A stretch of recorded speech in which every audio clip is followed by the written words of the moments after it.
Basta con imaginar por un momento una bóveda física, diseñada para guardar oro. Ujú.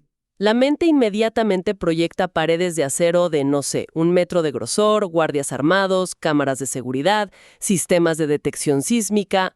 O sea, si un grupo criminal decide robar ese oro, tiene que penetrar la estructura físicamente. Claro, y cargar lingotes que son extremadamente pesados. Buscar una ruta de escape. Exacto. Es un proceso físico, es ruidoso, muy lento y sobre todo lleno de fricción. Sí, totalmente. Y la fricción física siempre ha sido, digamos, la capa de seguridad principal del mundo analógico.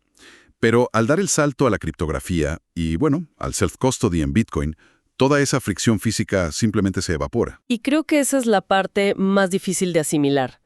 Porque si un atacante logra comprometer las llaves privadas de un usuario, no hay alarmas sonando. ¿No? Ni vidrios rotos. Y ni camiones de huida. Nada. La riqueza cambia de propiedad a la velocidad de la luz y en el más absoluto silencio. Ese vacío de fricción obliga a replantear por completo la arquitectura de la seguridad personal. Es que te cambia el esquema, ¿no? Exige dejar de pensar en la seguridad como un muro que se puede tocar. Tienes que empezar a diseñarla como una arquitectura de información que no tenga puntos únicos de falla. O sea, la seguridad deja de ser un lugar y se convierte en un proceso puramente matemático. Y de eso precisamente vamos a hablar hoy. Bienvenidos a un nuevo episodio de The Bitcoin Hold. En nuestro reporte de esta semana vamos a analizar un ecosistema que está evolucionando súper rápido para resolver ese problema.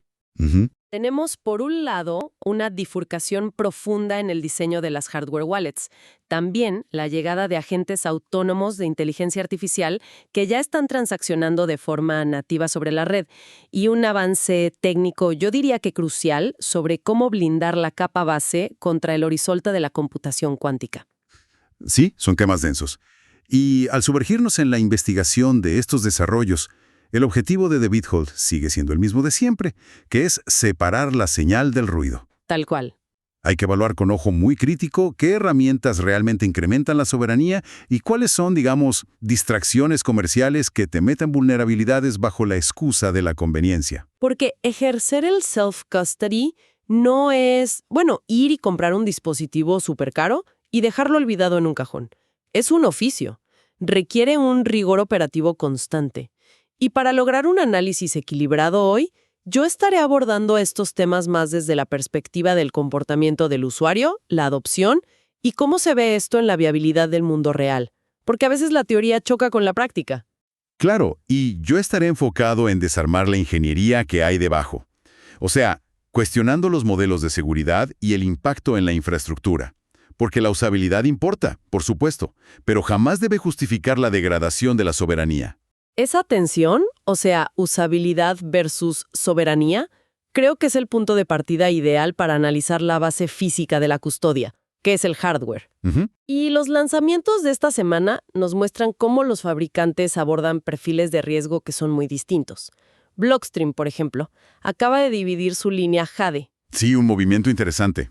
Por un lado, presentan el Jade Plus, que es un dispositivo diseñado para el aislamiento extremo, ¿no? Operando de manera totalmente air-gapped a través de códigos QR, trae cámara integrada, tarjeta SD. Y por otro lado, lanzan el Jade Core. Este viene con USB-C, Bluetooth, pantalla a color y está pensado para que, digamos, un usuario novato lo configure en 5 minutos. Y lo que hace que este despliegue sea fascinante desde el punto de vista de la arquitectura es que, a pesar de las obvias diferencias en conectividad, porque uno es air-gapped y el otro no. Claro, tienen enfoques opuestos ahí. Exacto. Pero ambos modelos dependen del mismo paradigma de seguridad interno, que es el esquema de Blind Oracle, o un oráculo ciego. A ver, para quienes no están muy familiarizados con la ingeniería detrás de Jade, ¿cómo funciona exactamente ese esquema de oráculo ciego y por qué es tan diferente a un chip seguro tradicional? Bueno, imagínate una hardware wallet convencional con un elemento seguro, un secure element. La semilla reside de forma estática en ese chip. Físicamente ahí. Físicamente ahí.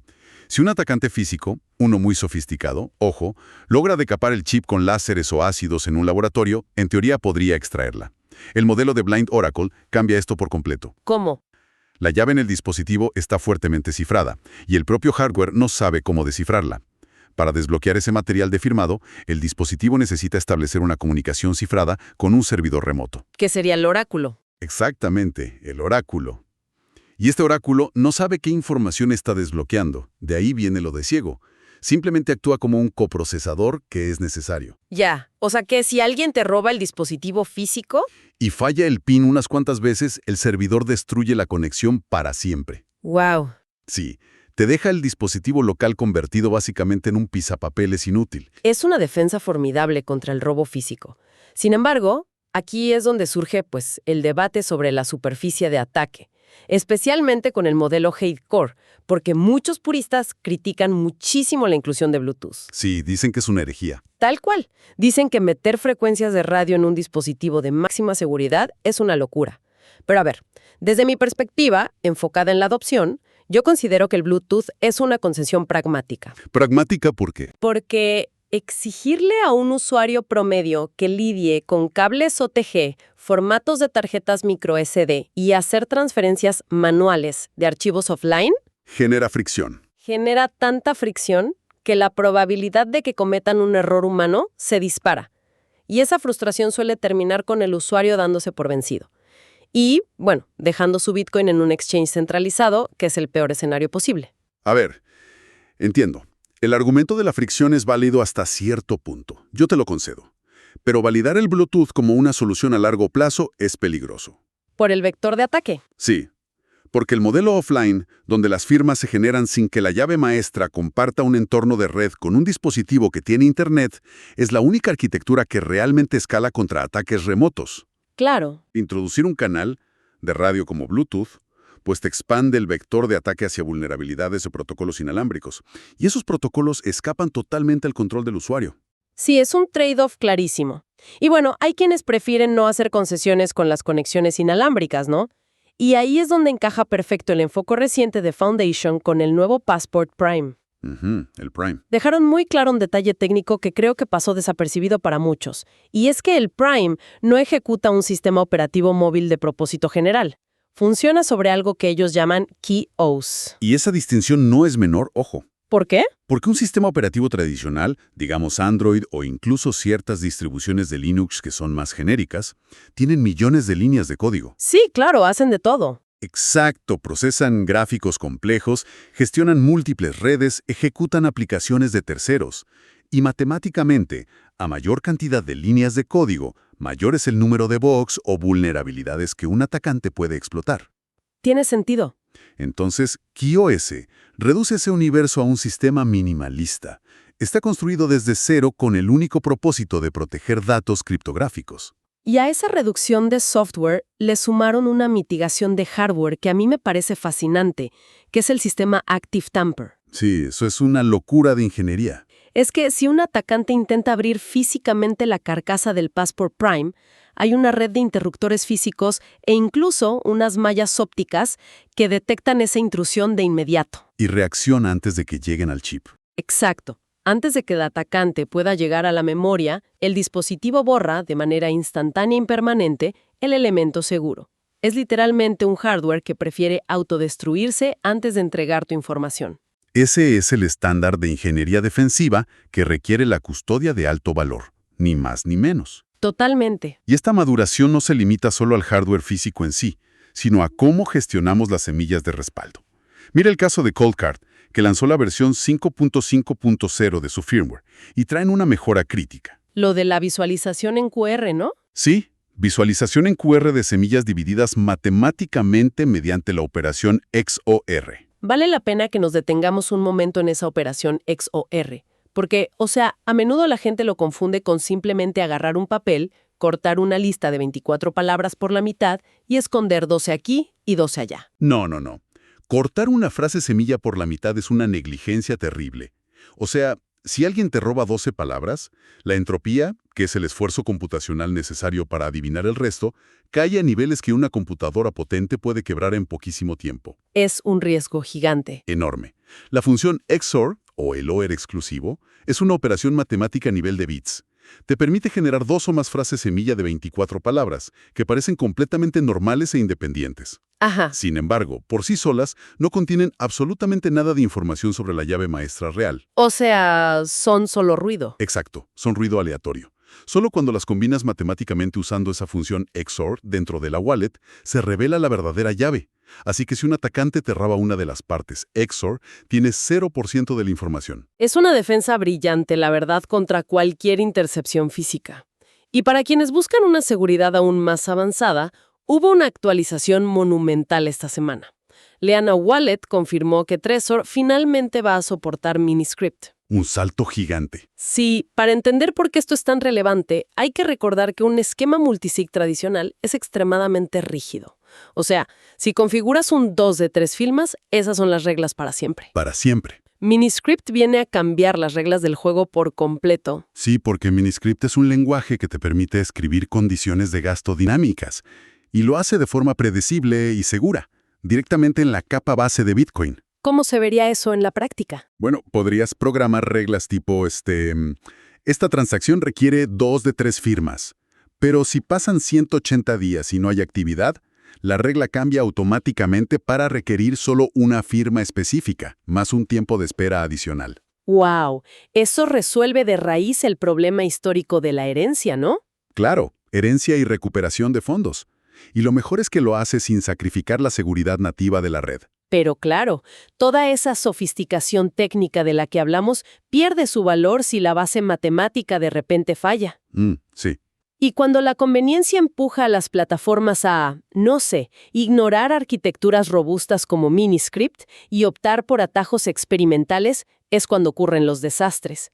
El reciente hackeo a Thorchain, donde se drenaron casi $10.8 millones, es un estudio de caso perfecto sobre este peligro. El colapso de Thorchain ilustra a la perfección esa diferencia entre un diseño robusto nativo de Bitcoin y la experimentación en protocolos alternativos. ¿Qué usaban ellos? Muchos de estos sistemas utilizan una variante de computación multiparte, o MPC.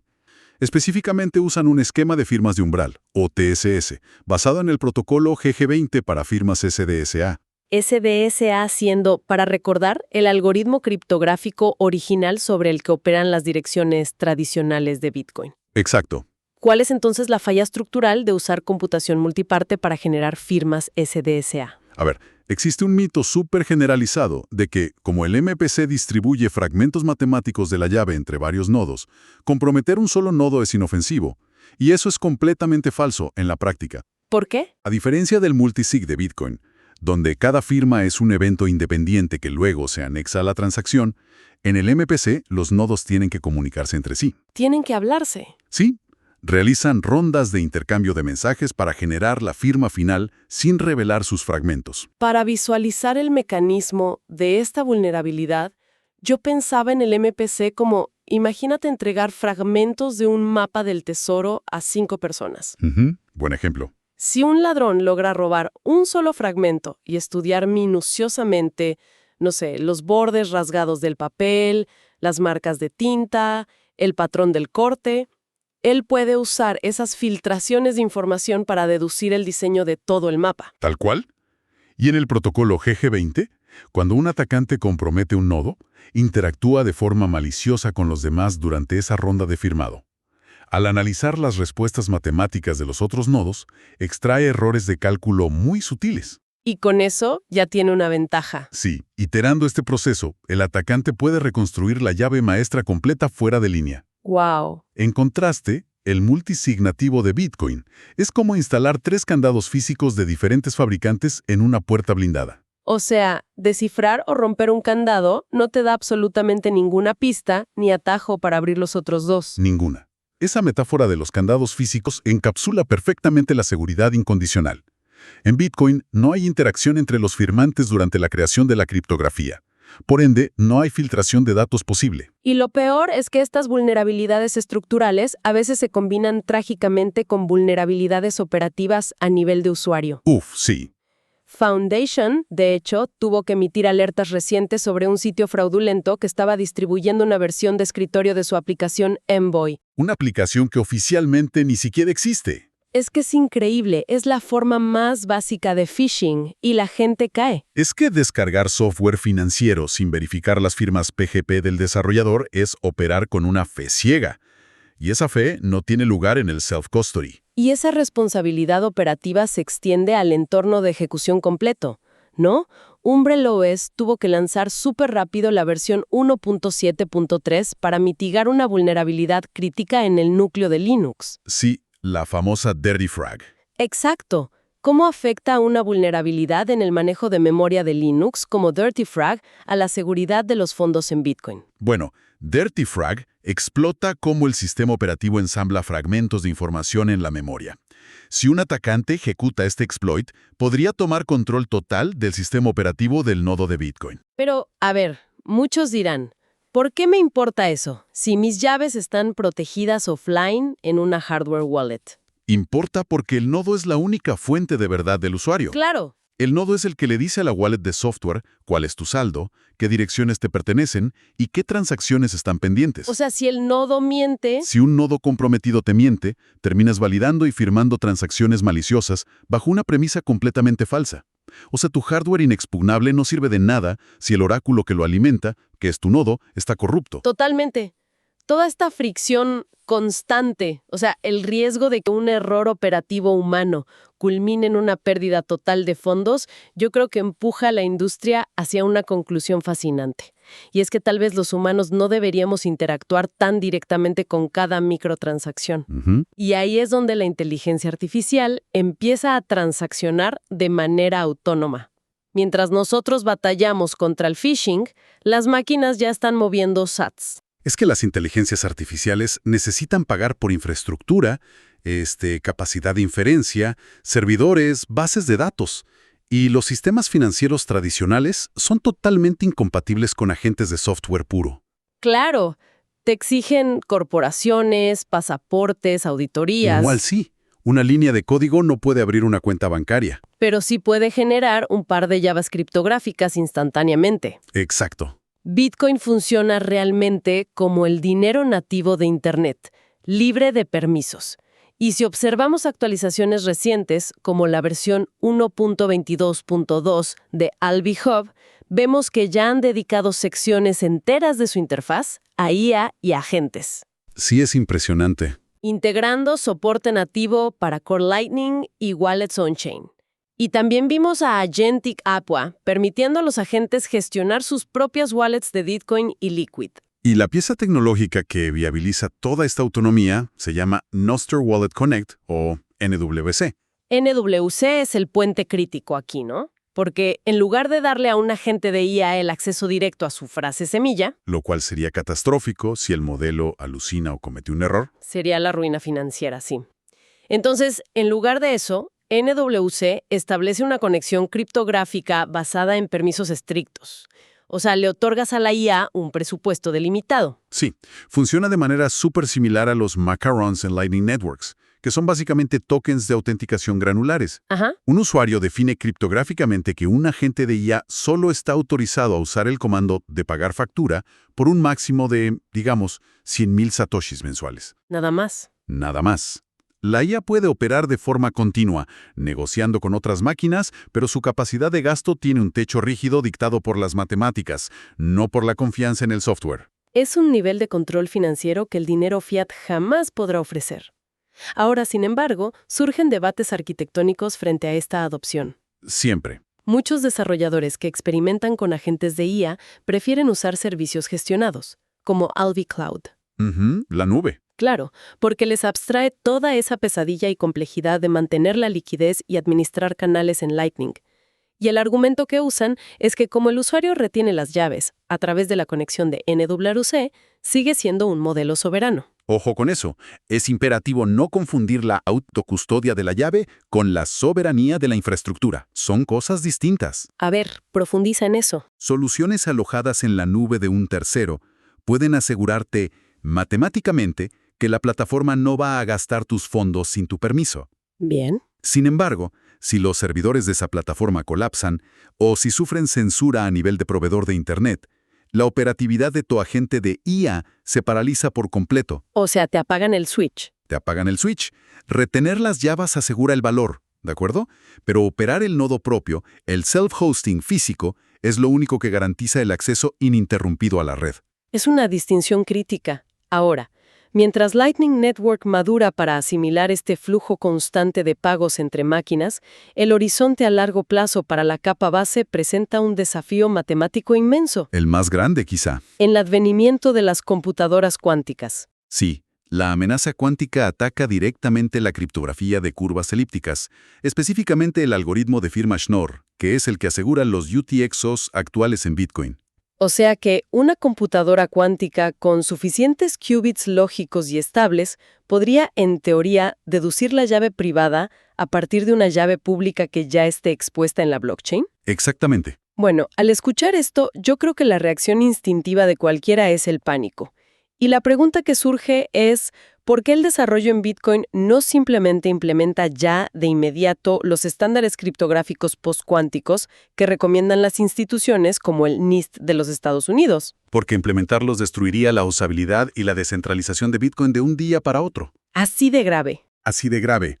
Los algoritmos que recomienda el NIST, como el SLH-DSA, generan firmas de un tamaño colosal.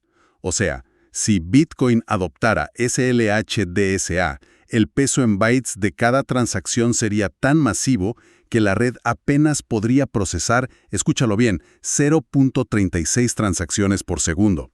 0.36. Sí, y eso asumiendo bloques llenos. Además, estos estándares romperían propiedades vitales del ecosistema, como la derivación de llaves no endurecida, que está estipulada en el estándar BIP32. Oye, y esa ruptura de BIP32 es un detalle crucial, porque la derivación no endurecida, o Unhardened Key Derivation, es literalmente la magia algebraica que permite que una hardware wallet le entregue a un servidor una llave pública extendida. Exacto. Y con eso, la aplicación puede generar una cantidad infinita de direcciones de cobro completamente nuevas y válidas sin que el servidor llegue a conocer jamás la llave privada maestra. Exactamente. Entonces, si los estándares del NIST destruyen esta propiedad matemática, básicamente anularían el funcionamiento de casi todas las herramientas de comercio electrónico y bóvedas en frío actuales. Precisamente.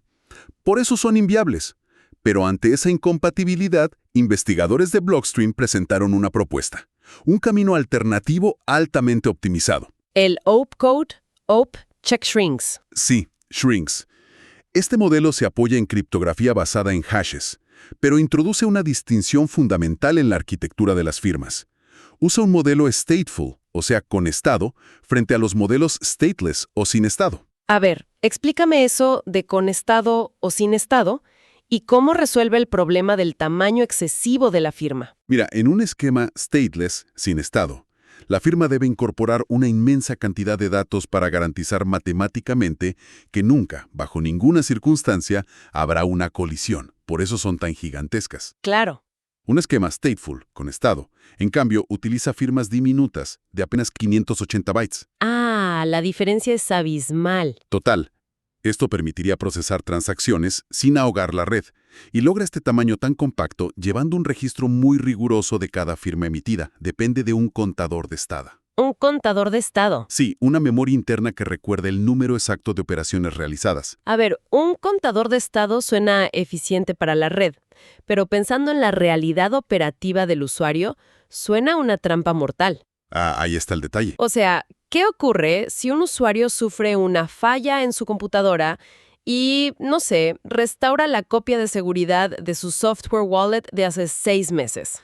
Si se restaura una copia antigua en un esquema stateful en software, el contador de estado interno vuelve al pasado. Ajá. Al autorizar una transacción nueva, la wallet reutilizará un estado matemático que ya había sido publicado en la cadena de bloques.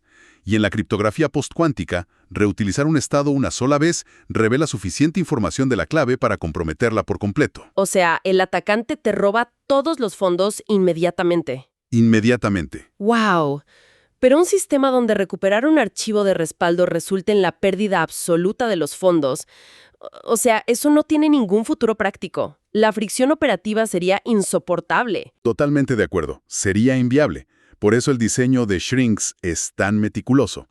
Lo que propone es delegar el seguimiento del estado de forma exclusiva a una hardware wallet dedicada. Ah, ok. O sea, lo sacan del software. Exacto. En el momento de la configuración, la semilla criptográfica y el contador se bloquean dentro de un elemento seguro físico. El usuario no puede alterar ese contador, ni manipularlo, ni revertirlo a versiones anteriores por error. Ya, el hardware te protege de ti mismo. Sí. Y para mitigar el riesgo catastrófico de que, ¿qué pasa si este dispositivo físico se pierde o se destruye? Claro, te quedas sin fondos. No, la propuesta incluye un mecanismo de rescate llamado Shrimps. Shrimps. Sí, Shrimps, que actúa como un respaldo stateless, sin estado. Ah, Este respaldo sí generaría una firma enorme y te costaría muchísimo en comisiones de red, pero actuaría como un seguro incondicional para asegurar que nunca, pase lo que pase, pierdas el acceso a tu valor. oye, y la elegancia final de esta propuesta creo que radica en cómo se implementaría en Bitcoin, porque sería a través de un soft fork utilizando Taproot. Esa es la parte más brillante. Es que la estructura de árbol de Taproot permite ocultar condiciones de gasto alternativas. O sea, la firma postcuántica y voluminosa puede permanecer inactiva y completamente oculta dentro de una rama del árbol de Taproot. Ujú. Y mientras tanto, quienes operamos en la red vamos a seguir gastando mediante las firmas NOR normales, que son altamente eficientes y súper económicas. Nadie notará un cambio en su día a día. Es un diseño transparente para el usuario. Solo cuando la amenaza computacional cuántica ya se convierta en una realidad inminente, el ecosistema va a transicionar hacia el uso activo de esa rama defensiva, asumiendo el costo de datos más alto, pero como una póliza de seguro indispensable. Es que eso es ingeniería defensiva proactiva. Te permite mantener la cadena base ligera en el presente mientras inyectas un blindaje profundo que está diseñado para soportar las presiones computacionales de las próximas décadas. Es fascinante. Y al observar el panorama completo de los análisis de hoy en este episodio de The Bitcoin Hold, emerge una tendencia innegable, y es que la sofisticación de la infraestructura no se detiene. Nunca se detiene. Vimos desde la consolidación de lenguajes como Miniscript para diseñar políticas de custodia dinámicas, pasando por la especialización extrema en arquitecturas de hardware minimalistas como Kiosk en Passport Prime, Sí, las integraciones de conectividad controlada para agentes autónomos con Nostro Wallet Connect. todo esto mientras la investigación a nivel de protocolo avanza para descartar los modelos criptográficos frágiles, como vimos con los hackeos en implementaciones de MPC, y estructurar defensas súper robustas para preservar la soberanía a largo plazo contra las computadoras cuánticas. Tal cual. Y para cerrar el reporte de esta semana, a mí me gustaría dejar una reflexión sobre la trayectoria de todas estas piezas. A ver. Si en la actualidad ya existen agentes de inteligencia artificial emitiendo micropagos a través de canales de Lightning, gestionando presupuestos y administrando liquidez de manera completamente autónoma, la naturaleza de la custodia está a punto de transformarse radicalmente. Sin duda. Tal vez, en el futuro cercano, las prácticas rigurosas de las que tanto hablamos nosotros, el aislamiento físico de claves, los dispositivos air gaps, queden reservadas únicamente para el anclaje fundacional de la riqueza, en la capa base en el cold storage. Sí, como una reserva profunda. Mientras que en las capas superiores de ejecución, el valor se va a mover impulsado enteramente por la lógica de las máquinas, negociando a velocidades que son simplemente incompatibles con la intervención manual. Exacto. El oficio de la custodia va a evolucionar. Ya no se va a tratar solo de resguardar pasivamente una secuencia de 24 palabras en metal. No, se va a tratar de auditar, parametrizar y gobernar el comportamiento económico de nuestros agentes digitales. Así es. Y para navegar esa transición hacia la custodia automatizada sin perder soberanía, seguiremos investigando la arquitectura detrás del ruido. Gracias por acompañarnos en este profundo análisis técnico. Nos encontramos en el próximo episodio de The Bitcoin Hold. Mantengan los llaves a salvo y sus nodos verificando.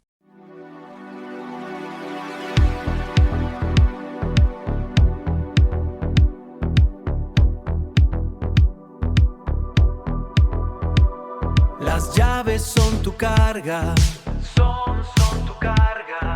El eslabón final, navega la soberanía, en el espacio digital.